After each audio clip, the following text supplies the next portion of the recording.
নমস্কাৰ জনাইছোঁ সকলোকে। আশা কৰিছোঁ আপোনালোক সকলো ভালে আছে, ময়ো ভালে আছোঁ। পুনৰ এটি নতুন দিনলৈ সকলোকে স্বাগতম জনাইছোঁ। আৰু আজি ৰাতিপুৱা চাহৰ সলনি এয়া খাবলৈ লৈছোঁ অকণমান কেঁচা হালধিৰ ৰস, লগতে কেইটোপালমান নেমু ৰস।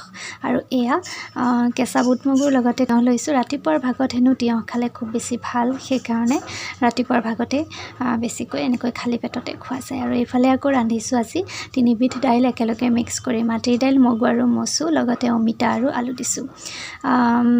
দাইলখন সঁচাকৈ কেইবিধমান দাইল একেলগে মিক্স কৰি পেলাই ৰান্ধিলে খাবলৈ বহুত ধুনীয়া সোৱাদ হয়।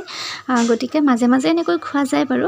আৰু এইফালে ভাত বহাই দিছোঁ। আৰু এটা কথা কি জানেনে, মেছৰ বান্দিল আনি থৈছিলোঁ, কিন্তু বান্দিলবোৰ দেখোন মেছৰ কাঠিবোৰত ভেঁকুৰ ধৰিছে, পাউডাৰ নিচিনা হৈছে, চুবলৈ ভয়ে লগা হৈছে। আৰু লগতে চাইছোঁ ইমানেই সৰু সৰু বগা বগা খিচখিচকৈ পোক মানে ঘূৰি ফুৰিছে।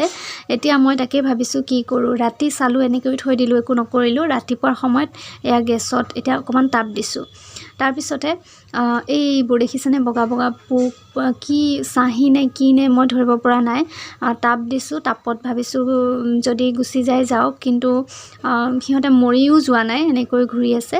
এতিয়া কাঠিবোৰ খুলিব নোৱাৰি, ভিতৰত মানে একদম গোটেই পোক, আৰু কাঠিবোৰ ফচকা নিচিনা, মানে ইমানো ফচকা নহয়, কিন্তু নাজানো কিয় এনেকৈ ভেঁকুৰ উঠিছে। আগতেতো কেতিয়াও উঠা নাছিলে। আজিকালি বাৰু মেছৰ কাঠিবোৰতো ভেজাল কৰে নেকি, আচৰিত কথা দেই। আৰু কাঠিবোৰতো বহুত কম কম থাকে আজিকালি, জানেই, সকলো বস্তুতেই মানে আজিকালি ভেজাল। আৰু লগতে কাঠিবোৰত ভেঁকুৰ কি কাৰণে উঠিছে, চুব নোৱাৰি, পাউডাৰ পাউডাৰ নিচিনা ভেঁকুৰ, কি মানে কেনেকুৱা কি হৈছে মই এইবোৰ একো ধৰিব পৰা নাই। আৰু এয়া ক'লা ক'লা নিচিনা হৈ গৈছে, দেখিছেনে পাউডাৰ।